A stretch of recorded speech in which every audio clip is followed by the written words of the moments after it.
Hi friends, ఈ వీడియోలో మా పాప కోసం స్టిచ్ చేసిన లంగా ఓని అయితే చూపిస్తాను, చూసేయండి. దీనికోసం అయితే శారీని యూస్ చేసుకొని స్టిచ్ చేశానండి. ఫుల్ శారీ మొత్తం కూడా లెహంగా లాగా స్టిచ్ చేసేసాను. శారీలో వచ్చిన బ్లౌజ్ పీసు అలాగే పళ్ళు పార్ట్ అనేది సపరేట్ చేసి మిగిలిన క్లాత్ ఎంతైతే ఉంటుందో ఆ క్లాత్ మొత్తం కూడా ఇలా లెహంగా అనేది స్టిచ్ చేశాను.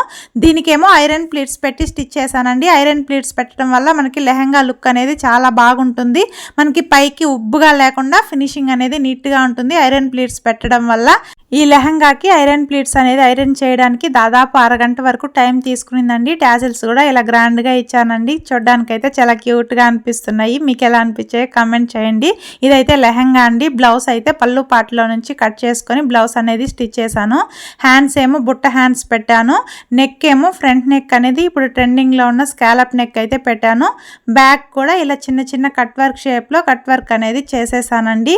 ఇలా సింపుల్గా హ్యాంగింగ్స్ కూడా ఇచ్చేసాను. ఫైనల్గా బ్లౌజ్ అయితే ఇలా రెడీ అయిపోయిందండి. ఓనీ కోసం శారీ అనేది తీసుకున్నాను. ప్లెయిన్ శారీ తీసుకొని దాంట్లో నుంచి 2 మీటర్స్ అనేది సపరేట్ చేసుకొని ఇలా సిల్వర్ కలరు బార్డర్ అనేది అటాచ్ చేశాను. ఈ లేస్ స్టిచ్చింగ్ వీడియో కూడా మన ఛానల్లో ఆల్రెడీ అప్లోడ్ చేశాను. ఎవరన్నా చూడాలి అనుకుంటే చూడండి. ఈ ఓనీ కుట్టి మిగిలిన లేస్తో హిప్ బెల్ట్ కూడా స్టిచ్ చేశానండి. ఫైనల్గా ఈ లంగా ఓనీ అనేది మీకు ఎలా అనిపించిందో కమెంట్ సెక్షన్లో కమెంట్ చేయండి. మా పాపకి వేసిన తర్వాత ఎలా ఉంటుందో నెక్స్ట్ వీడియోలో చూపిస్తాను. వీడియో నచ్చినట్లయితే లైక్ చేయండి. Okay friends, bye friends.